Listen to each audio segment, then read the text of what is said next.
जय श्री कृष्णा। प्रिय मित्रों, भगवान शिव जी की बताई हुई यह 4 ज्ञान की बातें जो भी मनुष्य सुन लेता है वह जीवन में कभी गरीब नहीं रहता। मित्रों, आज हम आप सबको भगवान शिव जी की एक अत्यंत ही सुंदर और पौराणिक कथा सुनाने जा रहे हैं। एक बार की बात है, भगवान शिव जी कैलाश पर्वत पर बैठे हुए थे।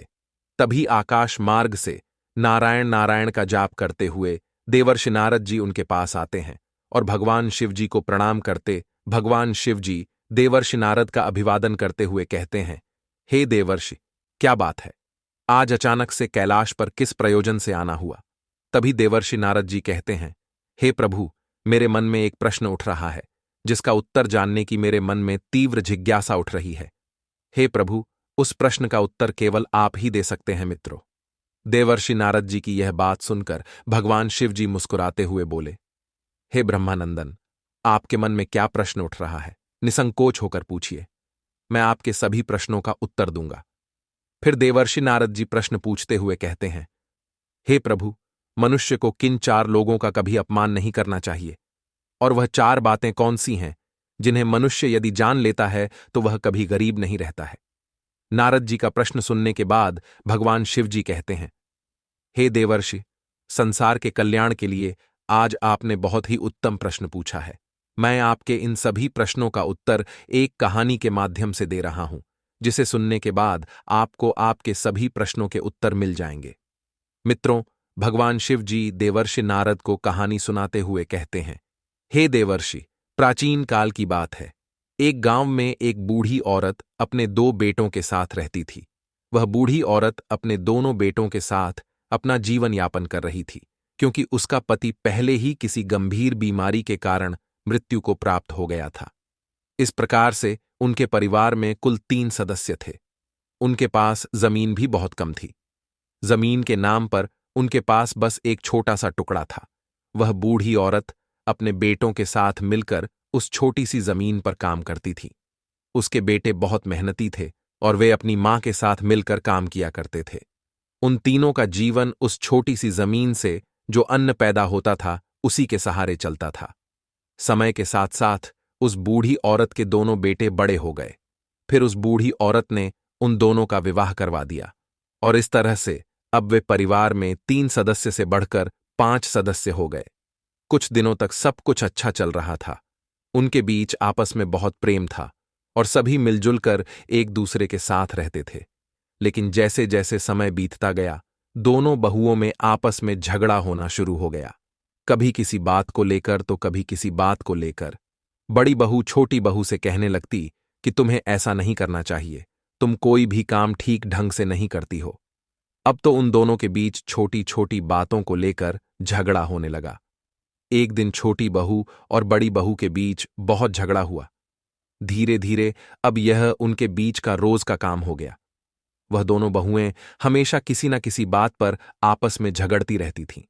वे दोनों एक दूसरे को देखना भी नहीं पसंद करती थीं।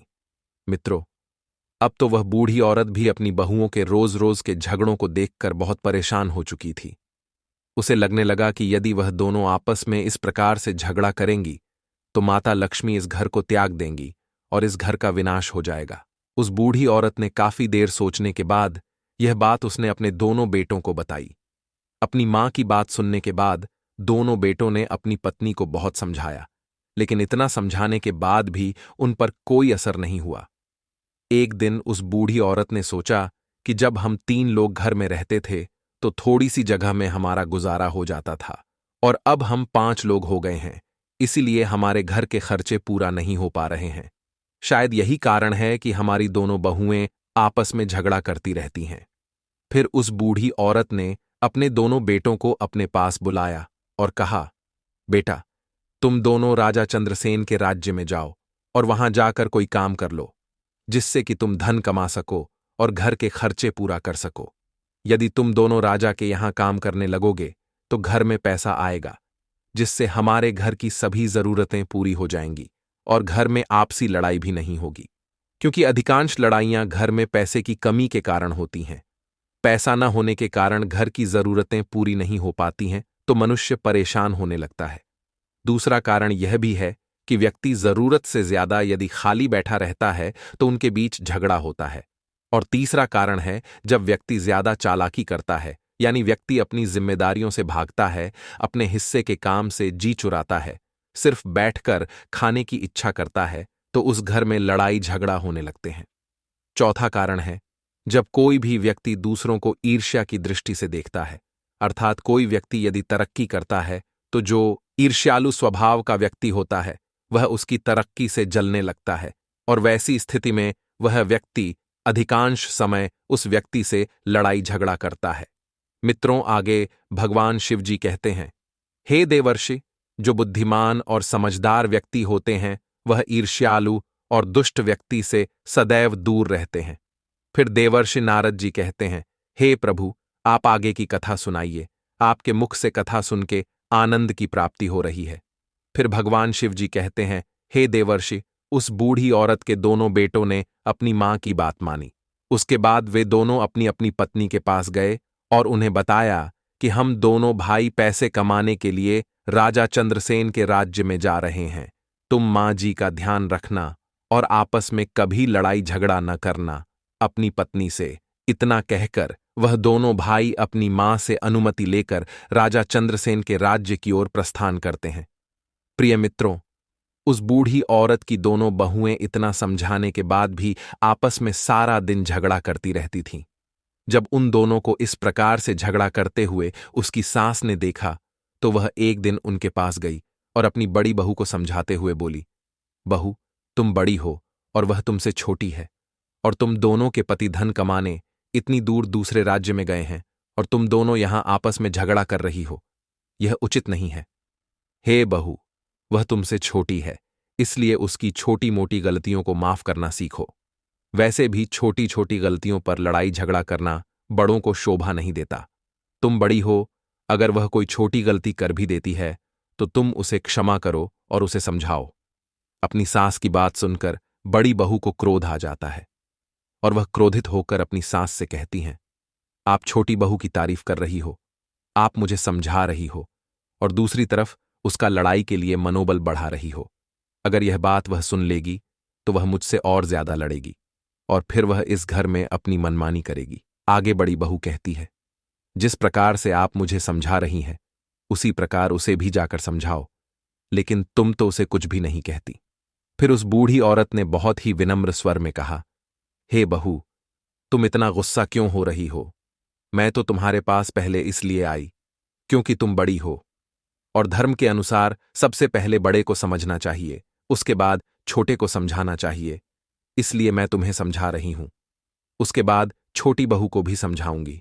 मित्रों, अपनी सास की यह बात सुनकर बड़ी बहू का क्रोध थोड़ा सा शांत हुआ। उसके बाद उसने घर का थोड़ा बहुत काम किया। सुबह होते ही उन दोनों के बीच फिर से लड़ाई होने लगी।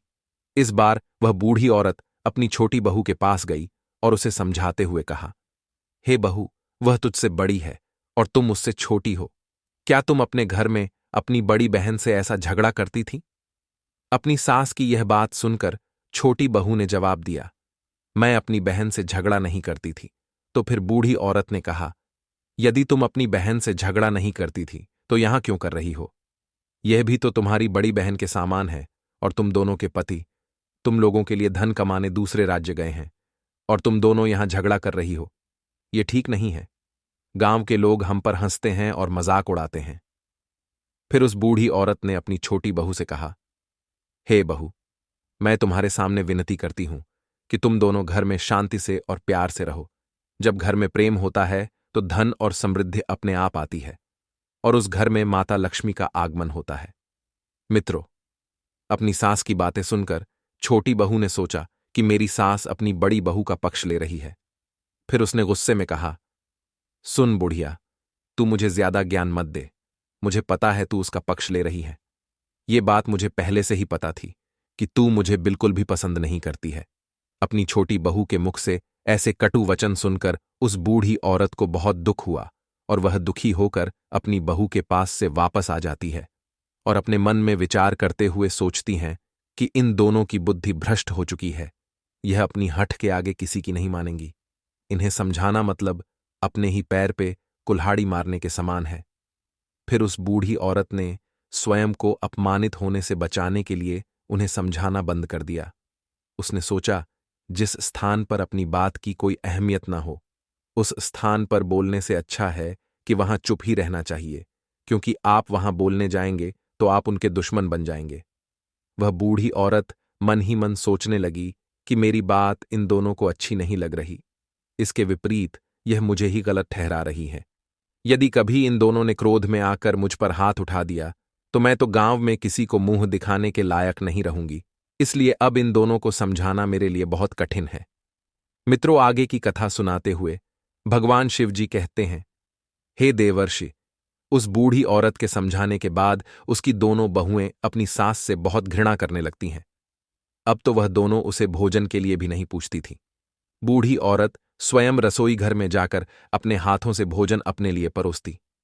मित्रों, धीरे धीरे वे दोनों उस बूढ़ी औरत से इतना अधिक नफरत करने लगती हैं कि दोनों बहुएं बुढ़िया को घर में अपने साथ रखना भी नहीं चाहती थीं। वह दिन रात यही सोचती थी कि काश यह बुढ़िया घर से कहीं चली जाए या फिर मर जाए। परंतु उन दोनों को अपनी सास को घर से निकालने के लिए कोई बहाना नहीं मिल पा रहा था जिससे कि वह अपनी सास को घर से बाहर निकाल सके। मित्रों, जैसे तैसे दिन बीता, शाम हुई। फिर अगले दिन सुबह होते ही वे दोनों बहुएं आपस में फिर से लड़ाई झगड़ा करने लगीं। परंतु इस बार उस बूढ़ी औरत ने उन्हें कुछ नहीं कहा और ना ही उन्हें लड़ाई झगड़ा करने से मना किया। उस बूढ़ी औरत ने एक हाशिया लिया और गाय के लिए घास लाने के लिए जंगल में चली गई। अब तो उसका रोज का यही काम हो गया था। जब भी वे दोनों बहुएं आपस में झगड़ा करतीं, वह बूढ़ी औरत हंसिया लेती और जंगल में घास काटने के लिए चली जाती। एक दिन जब वह बूढ़ी औरत गाय के लिए जंगल में घास काट रही थी, तभी उसके पास कहीं से एक विशालकाय सर्प आ जाता है। अपने सामने सर्प को देखकर वह बूढ़ी औरत बहुत डर जाती है। डर के मारे उसका शरीर कांपने लगता है। उसने मन ही मन में सोचा, आज का दिन उसके जीवन का अंतिम दिन होगा। उस बूढ़ी औरत को घबराता देख उस सर्प ने बहुत ही मधुर स्वर में मनुष्य की भाषा में बोलना शुरू किया और कहा, हे माता, आप मुझसे डरिए नहीं। मैं आपको काटूंगा नहीं और ना ही कोई हानि पहुंचाऊंगा। मैं तो यहां आपके पास अपना दुख बांटने आया हूं, क्योंकि मैं अत्यंत परेशान हूं और दुखी हूं। मित्रों, उस सर्प को बोलते देख बूढ़ी औरत को थोड़ी सी राहत मिली। फिर उसने डरते हुए पूछा, हे नागदेव, आपको क्या दुख है? बूढ़ी औरत के पूछने पर सर्प ने कहा, हे माता, मैं कई दिनों से भूखा हूं। यदि आप मुझे कुछ खाने को दे दो तो मेरे प्राण बच जाएंगे। अगर आज मुझे खाने के लिए कुछ नहीं मिलेगा तो मेरी प्राण निकल जाएंगे। हे माता, मैं जिस आश्रम में रहता था, उस आश्रम के जो साधु महात्मा थे, उनका देहांत हो चुका है। उन्होंने एक गाय पाल रखी थी, उसी का दूध मुझे पीने के लिए देते थे, किंतु उनके जाने के बाद मैं इस संसार में अकेला पड़ गया हूं। यदि आप मेरे लिए कहीं से भी दूध ला सके तो यह आपकी बड़ी कृपा होगी। कृपया आप हमारी जान बचा लीजिए। प्रिय मित्रों, जब बूढ़ी औरत ने नाग देवता की बात सुनी तो उसे उस पर दया आ गई और उसने उसे आश्वासन देते हुए कहा, हे नाग देवता, आप बिल्कुल भी चिंता ना करें, मैं आपके लिए दूध अवश्य लाऊंगी। कृपया आप थोड़ी देर मेरी प्रतीक्षा कीजिए, मैं अभी घर जाकर तुम्हारे लिए दूध लेकर आती हूं। इतना कहकर वह बूढ़ी औरत घर आ गई। घर आकर उसने देखा कि उसकी दोनों बहुएं रोज की तरह आपस में झगड़ा कर रही हैं। उनके बीच के झगड़े को देखकर बुढ़िया सोचने लगी कि किसके घर से दूध लेकर जाऊं। अगर मैं बड़ी वाली बहू के घर से दूध लेकर जाती हूं और यह बात छोटी बहू को पता चल गई तो वह उससे झगड़ने लगेंगी, और अगर छोटी वाली के घर से दूध ले जाती हूं तो बड़ी बहू झगड़ा करने लगेगी। फिर उसने सोचा कि एक दिन वह बड़ी वाली के घर से और दूसरे दिन छोटी वाली के घर से दूध लेकर जाएगी। ऐसा करने से उन्हें पता भी नहीं चलेगा और मैं नाग देवता को दूध पिला दिया करूंगी। मित्रों, उस बूढ़ी औरत ने वैसा ही किया। उसने बड़ी बहू के घर से दूध लिया और घास काटने जंगल में चली गई, और वहां पहुंचकर उसने वह दूध नाग देवता को पिला दिया। दूध पीने के बाद सर्प की आत्मा को शांति मिली। फिर वह सर्प कहने लगे, हे माता, आज आपने मेरी जान बचा ली। आपने मेरे ऊपर बहुत बड़ा उपकार किया है। मैं आपकी मदद को जीवन भर नहीं भूलूंगा। बुढ़िया ने कहा, हे नाग देवता, मैं आपसे एक प्रश्न पूछना चाहती हूं।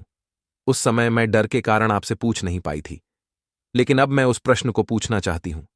बूढ़ी औरत की बात सुनकर सर्प ने कहा, हे माता, आप क्या पूछना चाहती हैं? निसंकोच होकर पूछिए मित्रों। सर्प के इस प्रकार कहने पर उस बूढ़ी औरत ने कहा, हे नाग देवता, आप सर्प होते हुए भी मनुष्यों की तरह बोलते हैं, क्या आप वास्तव में सर्प हैं या कोई और है? उस बूढ़ी औरत के इस प्रश्न का उत्तर देते हुए सर्प ने कहा, हे माता, मैं एक श्राप के कारण नाग बन गया हूं। मैं देवपुर के राजा वीरभद्र के महल में नाग रूप में जन्मा था और मेरे पिता ने मुझे नाग समझकर जंगल में छोड़ दिया था। मेरा श्राप केवल 21 वर्षों तक है। उसके बाद मुझे इस श्राप से मुक्ति मिल जाएगी। मैंने सर्प के रूप में 20 वर्ष व्यतीत कर लिए हैं। 1 वर्ष बाद मैं फिर से मनुष्य रूप में आ जाऊंगा। इस प्रकार उस सर्प ने अपनी सच्चाई बूढ़ी औरत को बता दिया।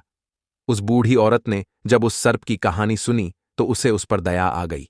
उसके बाद वह प्रतिदिन उस सर्प के लिए दूध लाने लगी और नियमित रूप से उस सर्प को दूध पिलाने लगी। वह सर्प भी हर रोज उस स्थान पर आता और बूढ़ी औरत के हाथों से दूध पीकर बहुत खुश हो जाता। उसे ऐसा लग रहा था मानो उसे उसकी असली मां मिल गई हो। फिर एक दिन क्या हुआ कि उसकी बहुओं ने देखा कि उनका दूध रोजाना कम हो रहा है। उन दोनों बहुओं ने आपस में चर्चा की और एक दूसरे से कहा कि कोई हमारा दूध चुरा लेता है। हमारा दूध कैसे कम हो जाता है? हर तीसरे दिन हमारा दूध कम हो जाता है। बड़ी बहू ने भी कहा कि हमारा भी हर तीसरे दिन दूध कम हो जाता है। हमारे दूध को कोई चुरा लेता है, लेकिन दूध चुराने के लिए हमारे घर में कौन आएगा? फिर उन्होंने विचार किया कि केवल बुढ़िया ही रसोई के अंदर जाती है, और तो कोई जाता नहीं। फिर हमारे दूध को भला कौन चुरा सकता है? पड़ोसी हमारे घर में आते नहीं हैं। तब छोटी वाली ने कहा, तुम्हारा चोर और मेरा चोर एक ही है। फिर उन दोनों ने मिलकर योजना बनाई और छुपकर यह जानने की कोशिश करने लगी कि आखिरकार उनके घर से दूध कौन चोरी करता है। मित्रों, अगले दिन रोज की तरह इस बार वह बूढ़ी औरत बड़ी वाली बहू के घर में जाती है और चुपचाप रसोई में घुस जाती है। उधर छुपकर वे दोनों बहुएं देख रही थीं। उस बूढ़ी औरत ने बड़ी वाली के घर से थोड़ा सा दूध लिया और उसे अपने साथ लेकर घास काटने के बहाने जंगल की ओर चली गई। इधर बुढ़िया को दूध ले जाते उन दोनों ने देख लिया। तब छोटी वाली ने कहा कि चलिए देखते हैं, ये बुढ़िया दूध लेकर जंगल में कहाँ जाती है और किसे पिलाती है?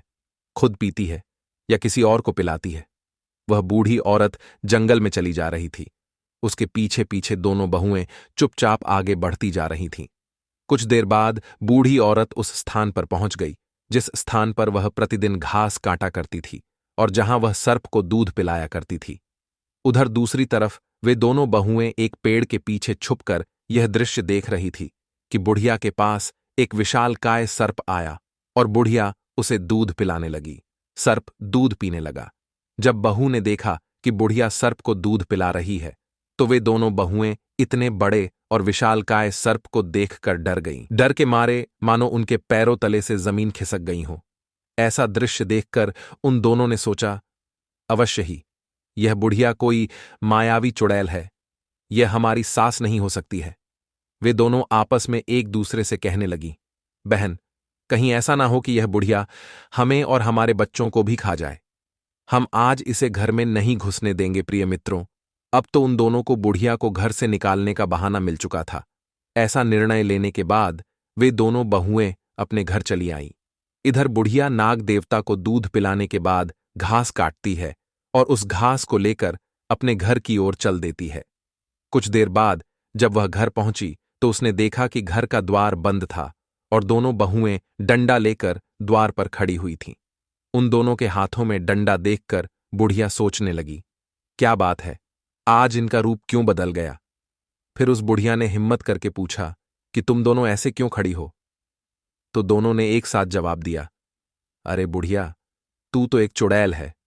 एक दिन तू हमें भी खा जाएगी और हमारे बच्चों को भी मार डालेगी। बुढ़िया ने कहा, अरे बहू, क्या तुम पागल हो गई हो? मैं तुम्हारी सास हूं, कोई डायन नहीं जो तुम्हारे बच्चों को खा जाऊंगी।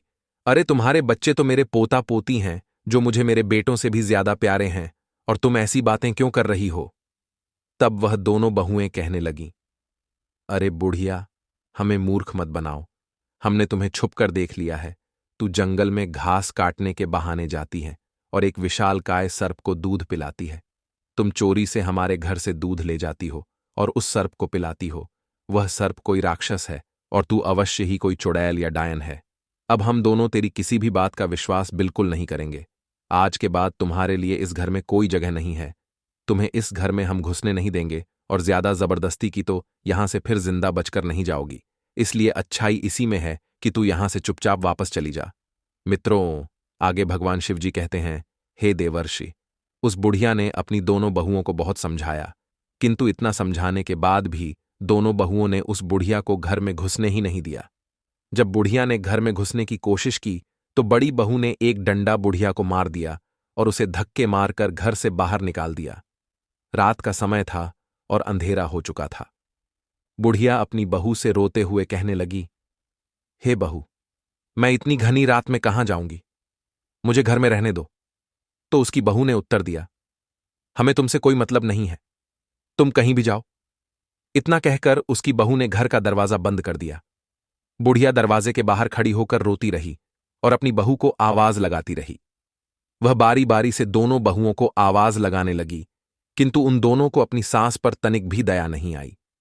फिर उसने मन ही मन में यह निर्णय लिया कि वह जंगल में उस स्थान पर जाएगी जहां वह प्रतिदिन घास काटने जाया करती थी। फिर कुछ देर चलने के बाद वह उस स्थान पर पहुंच गई और वहां पहुंचकर उस सर्प का इंतजार करने लगी जिसे वह दूध पिलाया करती थी। जैसे तैसे उसने रात व्यतीत की। सुबह होते ही वह सर्प उस स्थान पर आ गया जहां वह बूढ़ी औरत बैठी हुई थी। उस सर्प ने जब देखा कि बूढ़ी मां रो रही है तो उसने उस बुढ़िया से पूछा, हे माता, क्या बात है, आप रो क्यों रही हैं? बूढ़ी औरत ने रोते हुए कहा, बेटा, मेरी बहू ने मुझे घर से डंडे मारकर निकाल दिया है। मैं तुम्हारे लिए दूध लाया करती थी। वह दूध मैं अपनी बहू से छुपाकर लाती थी, लेकिन एक दिन उन्होंने मुझे दूध लाते हुए देख लिया और वह छुपकर मेरा पीछा करने लगी। पीछा करते हुए वह जंगल में आ गई और तुम्हें दूध पिलाते हुए उन दोनों ने देख लिया। उसके बाद से वे मुझे चुड़ैल समझ लिया और उन्होंने कहा कि मैं घर में रहूंगी तो उन्हें और उनके बच्चों को मारकर खा जाऊंगी। इसीलिए उन्होंने हमें घर में नहीं घुसने दिया और मुझे डंडे मारकर घर से भगा दिया। हमारे दोनों बेटे घर पर नहीं हैं। दोनों बेटे दूसरे राज्य में धन कमाने के लिए गए हैं। अब मैं क्या करूं? कहां जाऊं? किसके सहारे अपना जीवन यापन करूंगी? बुढ़िया की सभी बातें सुनने के बाद उस सर्प ने कहा, हे माता, आप चिंता मत कीजिए, आज से मैं आपका बेटा हूं। मित्रों, उस सर्प के मुख से बेटा शब्द सुनकर वह बुढ़िया बहुत प्रसन्न हो जाती है। फिर वह सर्प कहता है, हे माता, आप मेरे साथ चलिए। मित्रों, वह सर्प उस बूढ़ी औरत को अपने साथ लेकर घने वन में जाता है। आगे आगे वह सर्प चलता है और उसके पीछे वह बूढ़ी माता। कुछ देर बाद वे दोनों एक घने जंगल में पहुंचते हैं। फिर वह सर्प उस बुढ़िया से कहता है, हे माता, यह वही आश्रम है जहां वह साधु महात्मा रहते थे और वे मुझे दूध पिलाते थे। फिर उसने कहा, हे माता, यहीं आसपास वह गाय भी होगी जिसका दूध साधु महात्मा मुझे पिलाते थे। यदि उसने मुझे देख लिया तो वह भागती हुई हमारे पास आ जाएगी।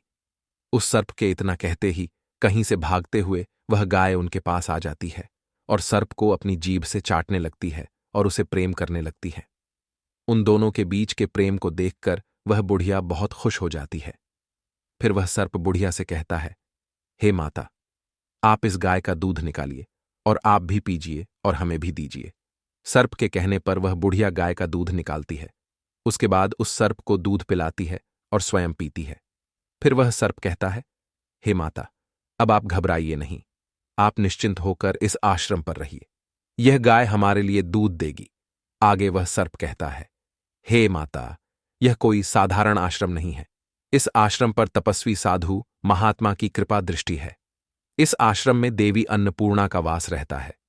यहां पर रहने वाले मनुष्य को कभी किसी चीज की कोई कमी महसूस नहीं होती है। खाने पीने की हर चीज यहां उपलब्ध होती है। आप कुछ भी खाएं, कुछ भी बनाएं।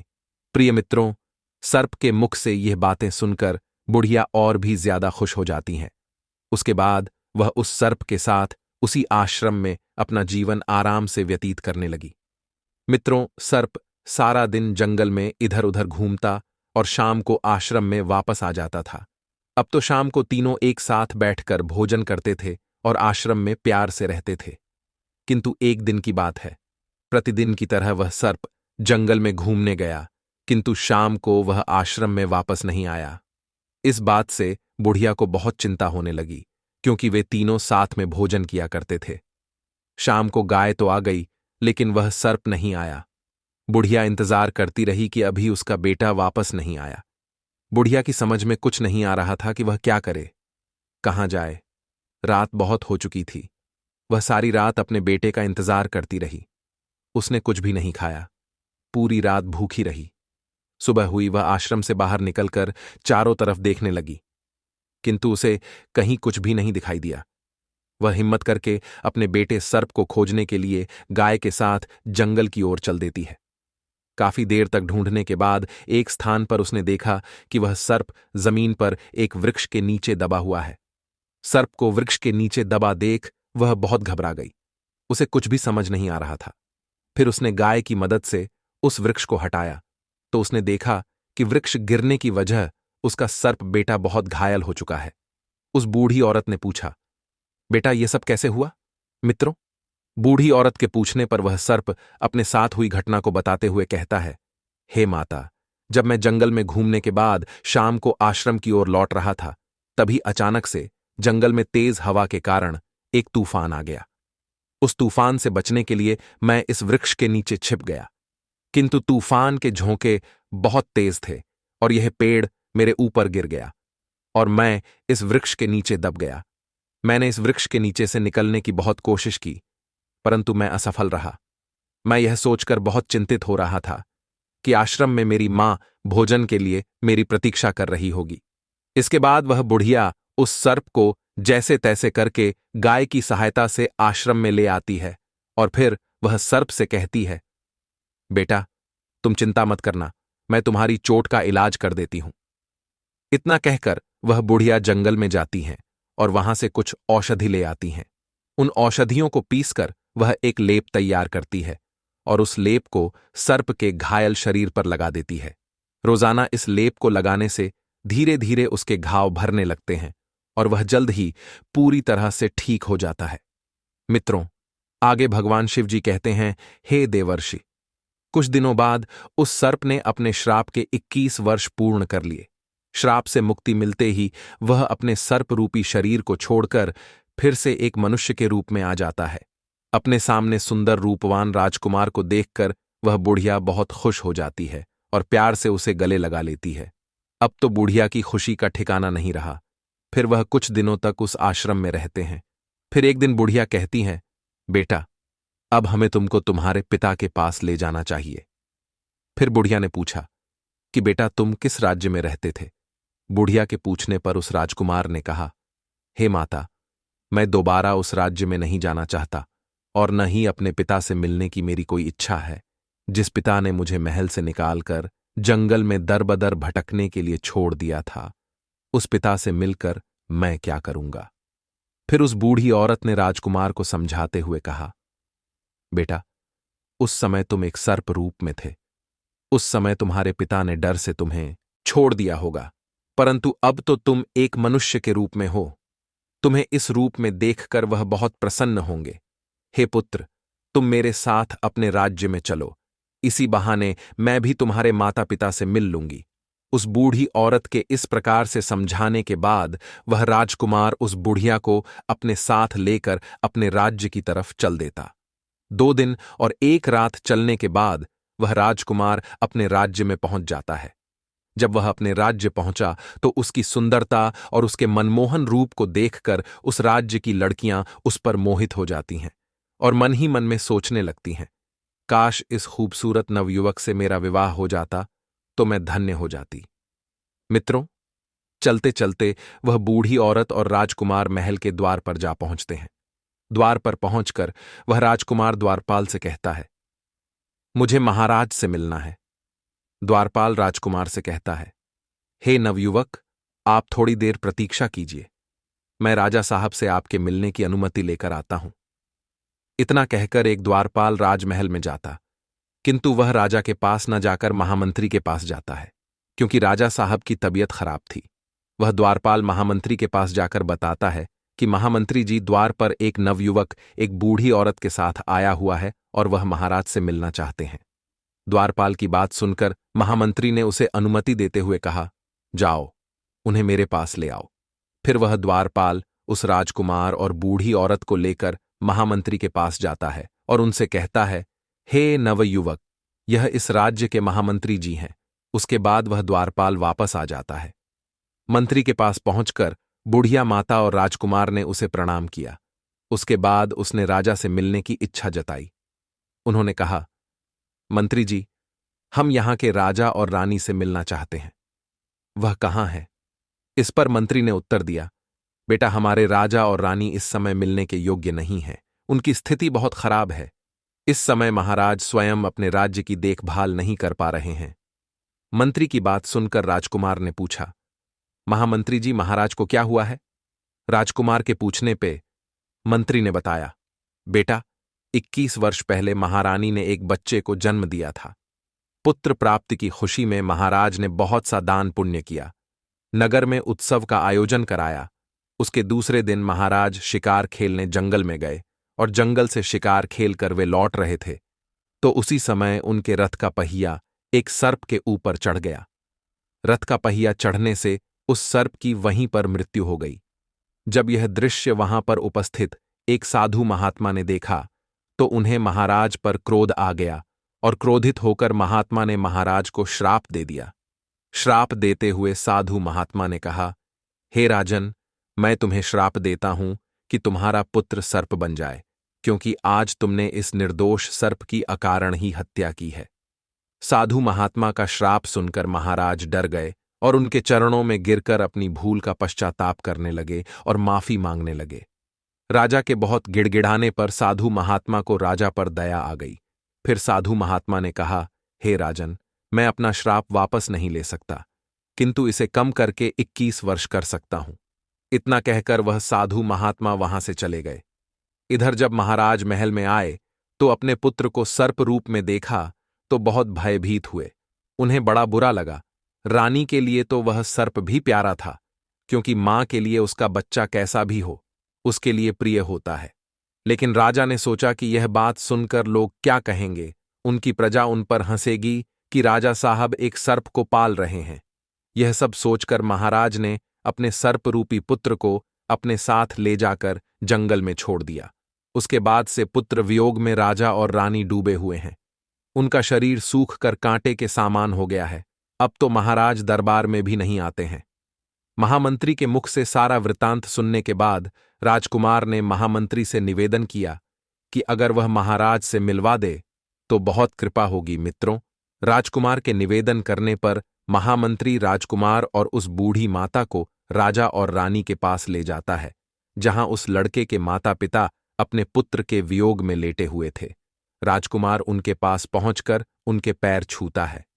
जब राजकुमार अपने माता पिता के पैरों को छूता है तो राजा और रानी के हृदय में एक संवेदना की लहर दौड़ जाती है।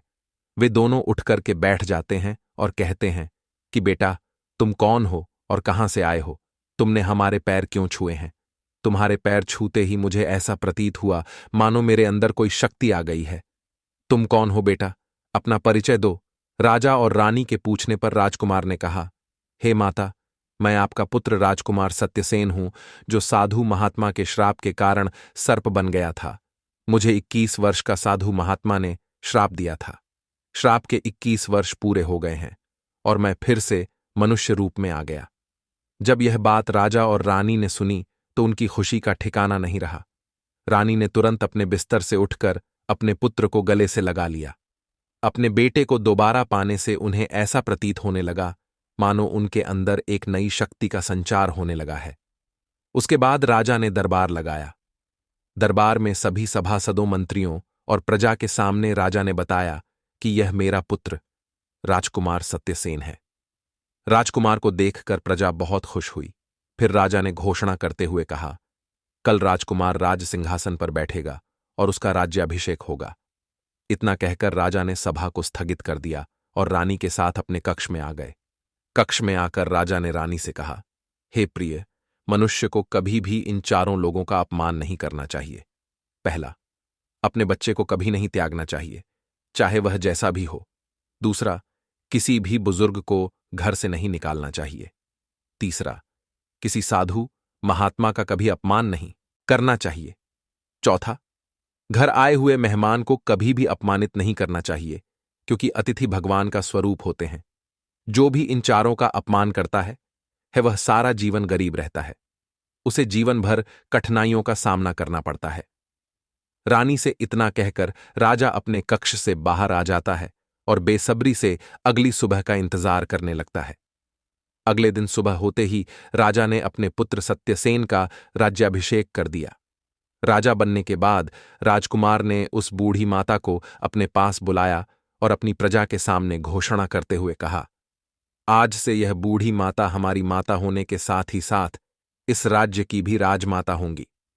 राजकुमार के मुख से यह सुनकर वह बुढ़िया बहुत खुश हो जाती है और खुशी से राजकुमार को गले से लगा लेती है। इधर जब उस बूढ़ी मां के दोनों बेटे घर लौटे और उन्होंने जब अपनी मां को घर में नहीं पाया तो उन्होंने अपनी पत्नियों से पूछा कि हमारी मां कहाँ गई है। उनकी पत्नियों ने उत्तर दिया कि तुम्हारी मां एक डायन थी, इसीलिए मैंने उसे मारकर घर से भगा दिया। वह हर दिन जंगल में जाकर चोरी से एक सर्प को दूध पिलाया करती थी। अपनी पत्नियों की इस बात को सुनकर बूढ़ी मां के दोनों बेटे क्रोध से भर उठे और अपनी पत्नियों को डांटते हुए बोले, तुम्हें शर्म नहीं आती? हमारी मां को चुड़ैल और डायन कह रही हो। हमारी मां कहाँ है? जल्दी बताओ, नहीं तो मैं तुम्हें छोड़ूंगा नहीं। अपने पति को क्रोधित देखकर वे दोनों बहुत डर गईं। अब वे कर भी क्या सकती थीं? उन्हें तो यह भी नहीं पता था कि उनकी सास कहाँ गई है। अब तो उनके पति रोजाना उन्हें डांटते और मारते पीटते थे। धीरे धीरे उनकी हालत खराब होने लगी, क्योंकि ना तो उन्हें सही से भरपेट भोजन मिल रहा था और ना ही कोई सम्मान। उनके ही पति उनसे नफरत करने लगे थे। गांव के लोग उन दोनों को घृणा की नजर से देखने लगे थे, क्योंकि कहते हैं ना कि जो अपने बड़े बूढ़ों का अनादर करता है, अपमान करता है, तो उसका भी अपमान समाज करता है। उनके बच्चे भी जब बड़े होते हैं तो उनका सम्मान नहीं करते। फिर एक दिन दोनों भाई अपनी मां को खोजने के लिए घर से निकलते हैं। कई दिनों तक खोजने के बाद आखिरकार वे उस राज्य में पहुंच जाते हैं जिस राज्य की राजमाता उनकी मां थी। जब यह बात उन दोनों भाइयों को पता चलती है तो वे दोनों भाई बहुत खुश होते हैं और सोचते हैं कि हमारी मां बहुत ही दयालु स्वभाव की थी, रोज भगवान की पूजा पाठ करती थी, भगवान की भक्ति करती थी। इसी का फल भगवान ने उन्हें आज प्रदान किया है। इसके बाद वे दोनों भाई राज दरबार में जाते हैं और राजा से निवेदन करते हैं कि वह राजमाता से मिलवा दे। फिर वे दोनों भाई अपनी मां के पास जाते हैं और अपनी मां को गले लगाकर रोने लगते हैं और उससे कहते हैं, हे मां, अब आप घर चलिए, हम आपको लेने आए हैं। तब वह बूढ़ी माता कहती है, हे पुत्र, मैं यहां रहकर बहुत खुश हूं। तुम मेरी बिल्कुल भी चिंता न करो। तुम्हारे ही जैसा यहां भी मेरा एक बेटा है जो मेरे बिना नहीं रह सकता। उसे छोड़कर मैं तुम्हारे साथ नहीं चल सकती। बेटा, तुम दोनों बिना किसी चिंता के घर जाओ और अपनी पत्नी और बच्चों के साथ सुखपूर्वक जीवन व्यतीत करो। मेरा आशीर्वाद सदैव तुम दोनों के साथ है। इस प्रकार अपनी मां का आशीर्वाद प्राप्त कर दोनों भाई घर लौट आते हैं। मित्रों, वे दोनों पुत्र अपनी मां से मिलने के बाद बहुत खुश थे, परंतु उनकी पत्नियां बहुत दुखी थीं, क्योंकि उन्हें उनके किए हुए कर्मों का फल भुगतना पड़ रहा था। मित्रों, इतना कहकर भगवान शिव जी कहानी को समाप्त करते हैं और आगे देवर्षि नारद जी से कहते हैं, हे देवर्षि, मनुष्य को कभी भी अपने माता पिता और घर के बड़े बुजुर्गों का अपमान नहीं करना चाहिए और उन्हें कभी भी घर से बेघर नहीं करना चाहिए। जो भी मनुष्य अपने माता पिता की सेवा नहीं करते, उन्हें उनके कर्मों का दंड अवश्य मिलता है। मित्रों, इस प्रकार से आज का यह प्रसंग समाप्त हुआ। आशा करते हैं आप सभी को यह ज्ञानवर्धक कहानी पसंद आई होगी। यदि आपको यह कहानी पसंद आई हो तो कमेंट बॉक्स में एक बार सच्ची श्रद्धा से जय भोलेनाथ, जय श्री कृष्णा अवश्य लिखना। प्रिय मित्रों, वीडियो देखने के लिए आप सभी का बहुत बहुत धन्यवाद है।